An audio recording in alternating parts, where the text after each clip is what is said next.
প্রিয় খামারি ভাই বোনেরা, আসসালামু আলাইকুম। যে যেখান থেকে এবং যে অবস্থান থেকে ভিডিওটা প্লে করছেন তাদেরকে আন্তরিক শুভেচ্ছা ও অভিনন্দন জানিয়ে শুরু করছি আজকের প্রতিবেদন। আমি বুলবুল আহমেদ, সিরাজগঞ্জ উল্লাপাড়া থেকে। এতদিন আমার কাছে অনেক কিছু দেখেছেন, যেমন টার্কি, তিতির, ব্রাহ্মা, সিল্কি, এসব জাতের মুরগি দেখেছেন, ফাউমি। কিন্তু আজকে আমি আপনাদের মাঝে নতুন একটা ভিডিও নিয়ে আসলাম। সেটা হলো, আমি আজকে আপনাদের দেখানোর চেষ্টা করব, সামনে যেহেতু একটা সিজন আসছে, যারা বেকার বসে আসছেন, আমি মনে করি 6 মাসের মতো ব্যবসাটা রানিং থাকবে। 6 মাসের জন্য আপনারা ব্যবসাটা করতে পারেন। সেটা হলো, সুপ্রিয় দর্শক, শীত আসলেই কিন্তু কোয়েল পাখির চাহিদাটা বেড়ে যায়। তাই যারা কোয়েল পাখির খামার করতে চাচ্ছেন, অবশ্যই বেকার বসে থাকতে না চাচ্ছেন, অবশ্যই আমি মনে করি মাসে 30,000 টাকা অনায়াসে ইনকাম করবেন, সেই একটা সোর্স নিয়ে, যেন আপনাদের বেকার না থাকতে হয়। সেই বিষয়ে আজকে আলোচনা করব কোয়েল পাখির বাচ্চা নিয়ে, এবং রানিং কোয়েল এবং 20 দিনের কোয়েল, জিরো কোয়েল, আপনারা যেটা নিয়েই খামার করেন না কেন, কোনটাতে ভালো হবে, এবং শীতে কোয়েলের কেমন দাম থাকে, এবং কোয়েলের রোগবালাই সম্পর্কে এবং এদের দাম সম্পর্কেও বলে দেবো। আপনারা ভিডিওটা স্কিপ না করে সম্পূর্ণ দেখার চেষ্টা করবেন।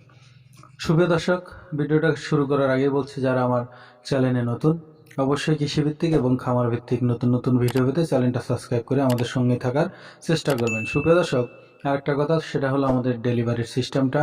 এটা নিয়ে অনেকে অনেকভাবে বিভ্রান্ত হয়ে থাকেন এবং আমরাও বিভ্রান্তিতে পড়ে থাকি। সেটা হলো, আমি কিন্তু বারবার বলি, যদি আপনারা খামারে সরাসরি আসেন তাহলে মাত্র 500 অথবা 1000 টাকা অগ্রিম বুকিং করে খামারে এসে বাচ্চাগুলো দেখে শুনে নিয়ে যাবেন। আর যদি না আসেন তাহলে কিন্তু তারপরে 500 টাকাতে বুকিং করতে হবে। আর মালটা যখন আমরা যেইভাবে খামারে প্যাকেটিং করে ফেলি, এই করে ফেলার পর টাকা পয়সাগুলো আমাদের আগেই বিকাশে দিতে হয়। তারপর আমরা আপনাদের এলাকার গাড়িতে বাচ্চাগুলো উঠিয়ে দিয়ে সুপারভাইজারের নাম্বার দিয়ে দেবো, আপনারা ওনাদের সাথে কন্ট্যাক্ট করে বাচ্চাগুলো নিয়ে নেবেন। এটাই সিস্টেম, আর অন্য কোনো সিস্টেম নেই। তো শুভ দর্শক, এখন আমি আপনাদের জানানোর চেষ্টা করব এই কোয়েল পাখি নিয়ে খামার করলে আপনি কিভাবে লাভবান হবেন। বর্তমান আমি মনে করি মাসে যদি 30,000 টাকা ইনকাম করতে চান, অবশ্যই আপনাকে 1500 পিস কোয়েল পাখি দিয়ে খামার শুরু করলে অবশ্যই অনায়াসে মাসে আপনি 30,000 টাকা ইনকাম করবেন। কিভাবে করবেন? কারণ একটা ডিম হবে তখন মাত্র 3 টাকা পিস, আর আপনার কোয়েল পাখির খাদ্য খাবে 1.5 টাকা। 1.5 টাকার খাদ্য খেলে কিন্তু ওখানে আপনার আসে হলো, সুবিধাদর্শক, 1.5 টাকা বেঁচে যায়। তাহলে কিন্তু সেক্ষেত্রে 1250 টাকা হয়। আমি 1250 টাকা না ধরে 1000 টাকা ধরেছি, যেন 1000 টাকা দিন থাকে, তাহলে মাসে কিন্তু 30,000 টাকা অনায়াসে চলে আসে। এখন আমি আপনাদের বলবো কোয়েল পাখির রোগবালাই সম্পর্কে। আসলে কোয়েল একটা পাখি, এই জন্য এদের রোগবালাই খুবই কম। শুধু রানীক্ষেতের আর গাম্বুরার ভ্যাকসিনটা করে রাখলেই হয়। অনেকে আবার দেয়ও না, না দিলেও কোনো সমস্যা নেই। আর কোয়েল পাখি কিন্তু ছোট্ট পাখি, কিন্তু ডিমগুলো সব একই। এখন এখানে একটা কথা থাকে, কোন ধরনের পাখি নিয়ে খামার করলে আপনি লাভবান হবেন এবং অধিক ডিম পাবেন। সেটা হলো, কোয়েল পাখির অনেক কয়টা জাত থাকে। সেক্ষেত্রে আমরা জানি জাপানি কোয়েলটা সবচেয়ে বেটার, আকারেও ছোট, খাদ্যও কম খায়, ডিম কিন্তু সমানই দেয়। জাম্বু কোয়েল আছে, আরও অনেক অনেক কোয়েল আছে, ডিম কিন্তু ডিমের আকৃতি এবং কোয়ালিটি কিন্তু একই হয়, 19-20, এটা কোনো সমস্যা নয়।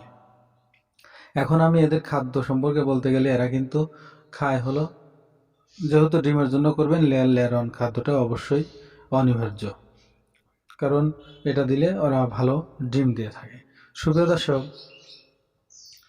আর শীতে কিন্তু এই কোয়েল পাখির বাজারজাত নিয়ে কোনো চিন্তা নেই, সকল জায়গায় এর ডিমগুলো চলে থাকে। যারা ডিম কেনেন, তারা পাইকারি কেনেন, তাদের কাছে ডিমগুলো দিয়ে দিবেন। তো সুপ্রিয় দর্শক, এখন আমি জানানোর চেষ্টা করবো, যেখানে দেখতে পাচ্ছেন 20 থেকে 22 দিন বয়সী বাচ্চা, এই বাচ্চাগুলো কিন্তু খুবই অল্প মূল্য ধরা হয়েছে, মাত্র 22 টাকা পিস। এখানে যে দেখতে পাচ্ছেন জিরো বাচ্চা বর্তমানে চলছে 8 টাকা পিস। এখানে যে দেখতে পাচ্ছেন রানিং রানিং রানিংগুলো যদি আপনারা নিতে চান, সেটা আলোচনা সাপেক্ষে আমাদের স্ক্রিনে দেওয়া নাম্বারে ফোন দিয়ে জেনে নেবেন। তো শুভ দর্শক, সবাই ভালো থাকবেন, সুস্থ থাকবেন, দেখা হবে পরবর্তী ভিডিওতে। সে পর্যন্ত সবার সুস্থতা এবং দীর্ঘায়ু কামনা করে এখানে বিদায় নিচ্ছি। আসসালামু আলাইকুম ওয়া রাহমাতুল্লাহি ওয়া বারাকাতুহু।